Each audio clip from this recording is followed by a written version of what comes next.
జుట్టు పొడిబారిపోయి మెరుపు తగ్గిపోయి ఎంత హెయిర్ కేర్ చేసినా సాఫ్ట్గా అనిపించట్లేదా? అయితే ఈరోజు నేను ఇంట్లో చాలా సింపుల్గా తయారు చేసుకునే ఈ యొక్క హెయిర్ ప్యాక్ని మీతో షేర్ చేస్తున్నాను. దీనికోసం ఖరీదైన పదార్థాలు ఏమీ అవసరం లేదు.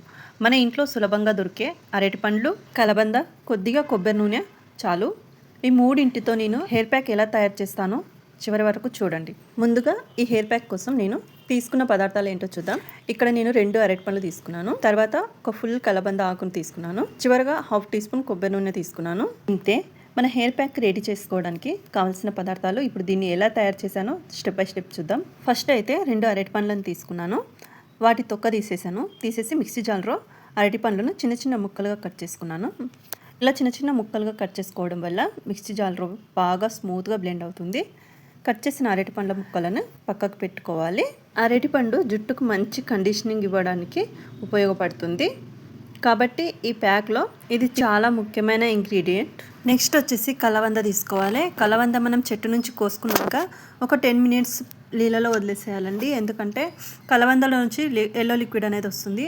ఆ ఎల్లో లిక్విడ్ అనేది మొత్తం పోయేదాకా ఒక గిన్నెలో వాటర్ పోసి వాటర్లో కలబంద పెట్టేసినామంటే ఆ లిక్విడ్ అంతా వెళ్ళిపోతుంది. వెళ్ళిపోయినాక దాన్ని మంచిగా నీట్గా శుభ్రంగా కడిగి సైడ్కి ముళ్ళులు ఉంటాయి కదండి కలబందకు, ఆ సైడ్ ముళ్ళులు మొత్తం తీసేసి ఇట్లా మంచిగా నీట్గా చిన్న చిన్న ముక్కలుగా కట్ చేసి మిక్సీ జార్లో వేసుకోవాలి. ఈ తొక్కతో సహా కట్ చేసుకొని వేసుకోవాలి. కలబందని మనం క్రమం తప్పకుండా వాడినామంటే మన హెయిర్ చాలా సిల్కీగా స్మూత్గా తయారవుతుందండి.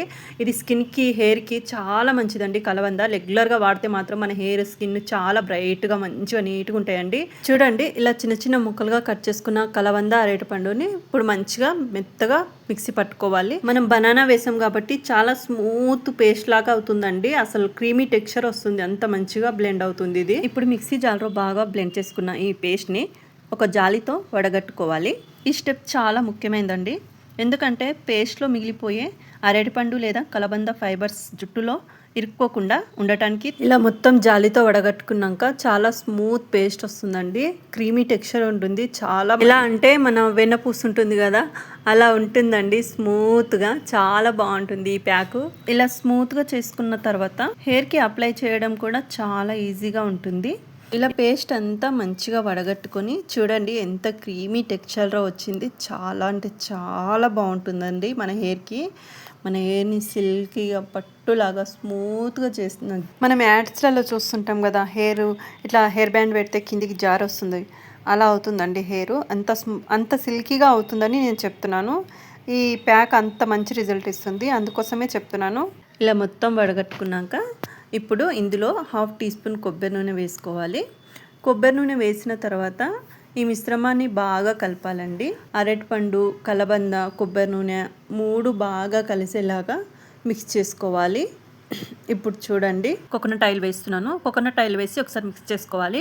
కోకోనట్ ఆయిల్ ఎందుకు వేస్తున్నానంటే మనం డ్రై హెయిర్ పైన పెడితే కోకోనట్ ఆయిల్ వేసుకుంటే స్కాల్ప్ అనేది డ్రై అవ్వకుండా మంచిగా తేమగా ఉంచుతుందండి. దానివల్ల హెయిర్ కూడా రఫ్గా గడ్డిలాగా అవ్వదండి. ఇలాంటి స్మూత్ కన్సిస్టెన్సీ ఉంటే హెయిర్కి అప్లై చేసుకోవడం చాలా అంటే చాలా సులభంగా ఉంటుంది. ఈ హెయిర్ ప్యాక్ని జుట్టుకు రాసే ముందు జుట్టును చిక్కులు లేకుండా దూకోవాలి. ఆ తర్వాత జుట్టును చిన్న చిన్న భాగాలుగా విడదీసి వేళ్ళ నుంచి చివరి వరకు సమంగా అప్లై చేయండి. ఈ ప్యాక్ జుట్టు మొత్తం కవర్ అయ్యేలా రాస్తే మంచిది.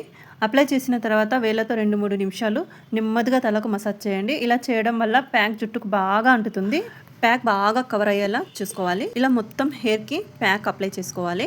పైనుంచి చివరి దాకా మంచిగా అప్లై చేసుకోండి. ఎక్కడ కూడా గ్యాప్ లేకుండా మంచిగా అప్లై చేసుకొని ఇట్లా మంచిగా ముడి వేసుకొని ఒక 20 మినిట్స్ ఉంచుకోండి. అంతకంటే ఎక్కువ ఉంచుకోవద్దు. అసలు ప్యాక్ని డ్రై అవ్వనివ్వద్దు, ఎందుకంటే మనం బనానా వేసాం కాబట్టి అస్సలు డ్రై అవ్వనివ్వద్దు. తర్వాత మీరు హెయిర్కి ఆయిల్ అప్లై చేస్తుంటే షాంపూ వాడండి, లేదంటే నార్మల్గా మంచిగా వాష్ చేసుకోండి. ఖరీదైన ఇంగ్రీడియంట్స్ లేకుండానే ఇంట్లో ఉన్న వాటితో హెయిర్ కేర్ చేసుకోవచ్చండి. ఈ వీడియో మీకు నచ్చినట్లయితే ఒక లైక్ చేయండి. ఇలాంటి simple home remedy hair care వీడియోల కోసం మా ఛానల్ని సబ్స్క్రైబ్ చేసి పక్కనే ఉన్న బెల్ ఐకాన్ని ప్రెస్ చేయండి. మరో మంచి వీడియోతో మళ్ళీ కలుద్దాం. అప్పటి వరకు బాయ్.